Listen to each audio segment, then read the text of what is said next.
নেতাজি নিয়ে অনন্ত মহারাজ ক্ষমা চাওয়া প্রসঙ্গে মুখ্যমন্ত্রী শুভেন্দু অধিকারী বলেন, অনন্ত মহারাজের মতো বর্ষিয়ান সংসদের এই পদক্ষেপকে তিনি ইতিবাচক বলেই মনে করছেন। সরকার এবং প্রশাসন যা যা করার সব করেছে। অনন্ত যদিও ক্ষমার অযোগ্য কাজ করেছেন, কিন্তু তার বয়সের কথা মাথায় রেখে যেহেতু তিনি নিজের কৃতকর্মের জন্য এভাবে ক্ষমা চেয়েছেন, তাই বিষয়টি যথেষ্ট সদর্থক বলেই প্রতিক্রিয়া দিয়েছেন রাজ্যের প্রশাসনিক প্রধান। পাশাপাশি নির্মল ঘোষ এবং সচিব মুখোপাধ্যায়ের গ্রেপ্তারি প্রসঙ্গে ব্যারাকপুর পুলিশ কমিশনারেটকে ধন্যবাদ জানিয়েছে রাজ্যের প্রশাসনিক প্রধান। নেতাজিকে নিয়ে আমি এরকম কিছু বলতে চাইনি, পাঠ করে শোনালেন অনন্ত মহারাজ, হয়ে গেছে। এটা ইতিবাচক ভাবেই দেখা উচিত।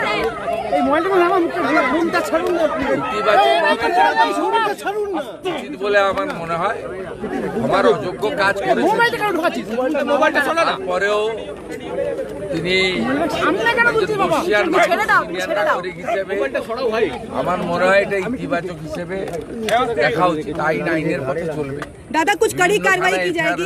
5 জন গ্রেপ্তার হয়েছে, 282টা পোস্টকে টেক ডাউন করা হয়েছে, ডিলিট করা হয়েছে, ফেসবুক অ্যাকাউন্ট বন্ধ করে দেওয়া হয়েছে পশ্চিমবঙ্গ পুলিশের পক্ষ থেকে অভিযোগ করে। প্রায় 282 সব 5 জন গ্রেপ্তার হয়েছে, স্পেসিফিক 6টা এফআইআরও হয়েছে। আইনের পথে চলবে, ওটা নিয়ে আমি কিছু বলবো না। কিন্তু ওনার বয়স দেখে আমি বলবো যে উনি যেটা কাল মধ্যরাত্রে নিজের ফেসবুক অ্যাকাউন্ট থেকে করেছেন এবং আলাদা করেও ভিডিও করেছেন, ইতিবাচক হিসেবে দেখা উচিত। এবং এটা থেকে সবাইকে উনি নিজেও বলেছেন যে পরবর্তী মন্তব্য থেকে সতর্ক থাকবে। ভালো দাদা अपोलॉजी के बाद भी कोई कड़ी कार्रवाई की जाएगी। दादा कोई कड़ी তিনজনের নাম আমি বলিনি, ভিডিও বলেছে। ভিডিও কথা বলে যা তার তথ্য প্রমাণ ছিল তার ভিত্তিতে সবাই দেখেছেন। এবং একটা রাজ্য পুলিশের দেখুন, আমি সেদিন পরিষ্কারভাবে বলেছি, 3 জন আইপিএসকে সাসপেন্ড করা, ডাক্তারদের মেডিকেল কাউন্সিলের তাদের যে মেম্বারশিপ মানে ডক্টরশিপ খারিজ করা এবং সিবিআই ইডিকে এনওসি দেওয়া, এটা আমাদের সুযোগ ছিল, আমরা প্রথমেই করে দিয়েছি। আর একটা জায়গায় সুযোগ ছিল রাজ্য পুলিশের, সেটা হচ্ছে ক্রিমেশন স্ক্যাম।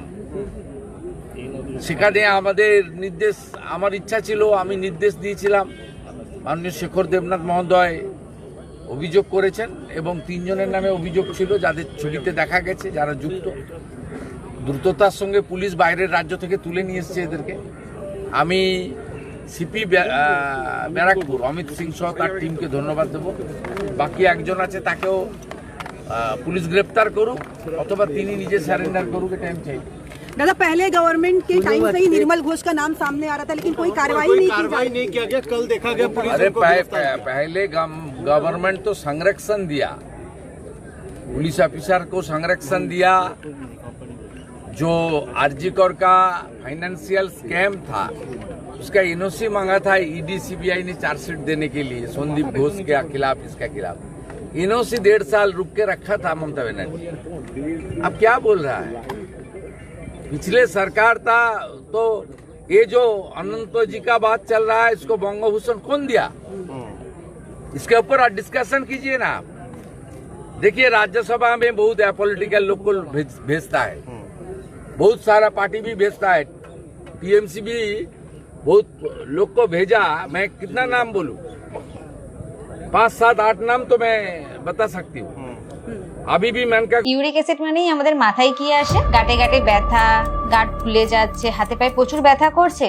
কিন্তু আপনারা কি এটা জানেন যে ইউরিক অ্যাসিডের সমস্যা দীর্ঘদিন ধরে থেকে থাকলে আমাদের কিডনির ওপরও প্রভাব ফেলতে পারে? নমস্কার, আমি ডায়েটিশিয়ান মৈত্রী মোদক। ইউরিক অ্যাসিড বেড়ে থাকলে কোন 3টি খাবার অবশ্যই অ্যাভয়েড করবেন? অর্গান মিট বা রেড মিট জাতীয় খাবার যদি বেশি পরিমাণে খাওয়া হয়ে থাকে তাহলে ইউরিক অ্যাসিডের পরিমাণটা কিন্তু বেড়ে যেতে পারে। আর যারা ভেজিটেরিয়ান তারা অনেকেই মাশরুম পছন্দ করেন।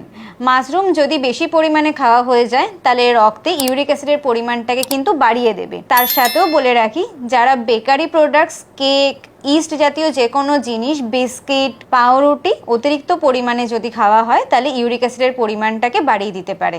যারা এরকম সিমটমস লক্ষ্য করছেন বা যারা ইউরিক অ্যাসিডের সমস্যাতে ভুগছেন তারা অবশ্যই একজন অভিজ্ঞ নিউট্রিশনিস্টের পরামর্শ নিন। তাছাড়াও আমরা নেফ্রোকেয়ারে অভিজ্ঞ নিউট্রিশনিস্টের টিম রয়েছি আপনাদের সাহায্যে প্রস্তুত। নমস্কার। আনন্দ আর ভালোবাসার দীপ্তিতে গড়া সমুজ্জ্বল পরমা, ঠিক তোমারই মতো। শ্যাম সুন্দর কোম্পানি জুয়েলার্স, আগরতলা, উদয়পুর, ধর্মনগর, কলকাতা।